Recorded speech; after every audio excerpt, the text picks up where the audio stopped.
Sa pusod ng dagat biglang bumuka ang bibig. Parang malambot na sako ito. Isang di nakikitang nilalang ang sumaklat ng maraming buhay. Ito ang pelican eel. Tunay itong nilalang sa Earth. Nabubuhay ito kung saan walang araw. Mukha itong dayuhan. Isipin ng isang isda. Ang bibig nito ay mas malaki sa katawan. Kaya nitong buksan ang ulo. Parang higanteng bitag ito. Hindi hinahabol ng pelican eel ang biktima. Nilalansi niya ito. May ilaw sa dulo ng buntot niya. Sa isang iglap, nilulunok niya ang mga hipon at isda. Nakakatakot na nangyayari ito dito. Ito ay nasa ating planeta. Hindi ito sa pelikulang pantasya. Ang katawan ng igang pelican ay mahaba at parang laso. Ito'y madilim at manipis, tila lubid. Napakalaki ng ulo dahil sa panga na kayang lumawak. Makinis ang balat nito at walang kaliskis. Maliit ang mga mata, halos walang ilaw sa kailaliman. Ang ibabang panga ay konektado ng malalawak na litid.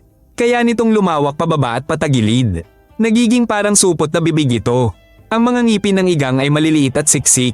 Hindi ito pumuputol kundi pinipigil ang pumapasok habang lumalabas ang tubig. Mula sa ulo, humahaba ang buntot na parang latigo. Sa dulo nito ay may organ na umiilaw. Ito ay isang maliit na buhay na ilaw. Ang pangunahing diskarte ng pelican eel ay ang bibig nito. Gumagana ito tulad ng lambat na may pain sa buntot. Kapag may maliliit na hayop malapit sa ilaw, bigla niyang binubuksan ang bibig. Lumalaki ang ulo nito para makasakop ng isang ulap ng biktima. Hindi ito pangangaso ng paghabol. Nagtitipid siya ng enerhiya at kumukuha ng marami. Pagkahuli, isasara niya ang bibig. Ilalabas ang tubig at lulunukin ang nahuling biktima. Ang menu niya ay hipon, maliliit na isda at mga gelatinous na organismo tulad ng salt. Lahat ng dumaan ay kinakain niya.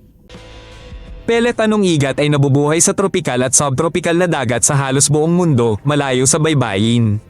Ang tirahan nito ay daan-daan hanggang libu-libong metro ang lalim. Malamig at madilim doon, may malaking presyon ng tubig. Walang pagtataguan, kaya lumulutang lang ito. Minsan gumagalaw ng dahan-dahan o nananahimik para makatipid sa lakas. Hindi abot ng araw ang lugar. Tanging bioluminescence lang ang nagbibigay liwanag sa paligid niya. Minsan, sinusundan ng biktima, umaakyat ito tuwing gabi.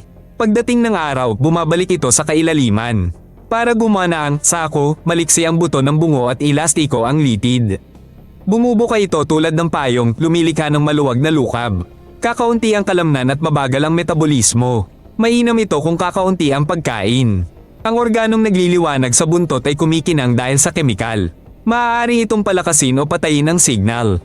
Kaunti lang ang alam sa pagpaparami nito. Lumalaki ang pangamoy ng lalaki, lumiliit ang ngipin para humanap ng babae. Sa palagay mo, alin ang mas nakakatakot, ang bibig nitong parang sako o ang buntot nitong pangakit? Magkomento ka. Ang pelican eel ay madalas nakukuhanan ng mga deep sea robot. Sa video, pinalalaki nito ang ulo, nagiging itim na bola. Tapos, bumabalik ito sa hugis laso. Dahil dito, tinawag itong bagfish o alien eel online. Minsan, nahuhuli ito sa deep sea troll o dinadala ng bagyo sa Pampang. Kaya nabubuo ang kwento ng halimaw ng dagat.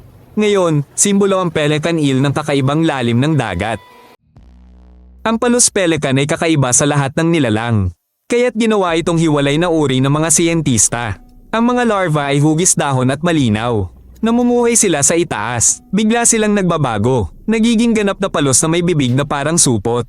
Ayon sa mga biologo, lumiliit ang ngipin ng lalaking palos. Lumalakas ang pangamoy nila. Ito'y para makahanap ng kapareha sa dilim. Halos pandaigdig ang kanilang tirahan sa mainit na dagat. Ngunit bihira itong makita. Mukha itong alien. Pero ang Palus pelican ay mula sa mundo. Paalala ito na puno ang karagatan. May buhay doon na di natin halos alam. Ito ang Earthly Creatures Channel. Mag-subscribe para sa higit pang kababalaghan. May mas nakakatakot pa sa susunod. Palem.